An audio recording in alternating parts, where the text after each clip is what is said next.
एक दरवीश को जब भी भूख लगती थी, खाना खुद बखुद उसके सामने आ जाता था। वो शुक्र अदा करता और खा लेता, बाकी दिन इबादत में गुजार देता। एक दिन सुबह जब वो जागा तो हैरान रह गया कि आज खाने के लिए कुछ भी मौजूद नहीं था। उसने दिल में सोचा शायद थोड़ी देर में आ जाएगा। वो इंतजार करता रहा, भूख बढ़ती गई मगर खाना नहीं आया। आखिरकार इसका सब्र जवाब दे गया और वो खाने की तलाश में निकल पड़ा। चलते चलते वो एक यहूदी के घर पहुंचा और अदब से बोला, क्या मुझे थोड़ा सा खाना मिल सकता है? यहूदी को इस पर तरस आया और उसने 2 रोटियां दे दी। दरवीश शुक्रगुजार हुआ, वो वापस चल पड़ा।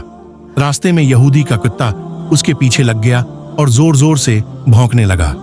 दरवीश ने एक रोटी उसकी तरफ फेंक दी। कुत्ते ने फौरन उठाकर खा ली। जैसे ही वो आगे बढ़ा, कुत्ता फिर भौंकने लगा।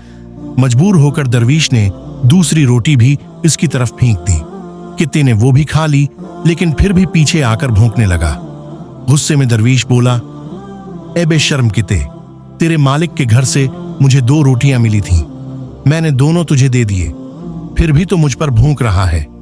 ये सुनकर कुत्ता बोल उठा, बेशर्म में नहीं, तुम हो। मैं 2 दिन से मैं भूखा हूं। मेरा मालिक कभी वक्त पर खाना नहीं देता, फिर भी मैं उसका दरवाजा छोड़कर किसी और के दरवाजे पर नहीं जाता। और तुम कैसे हो कि अपने मालिक के वफादार हो, जो तुम्हें सिर्फ एक दिन खाना न मिला तो फौरन दूसरे के दरवाजे पर मांगने पहुंच गए।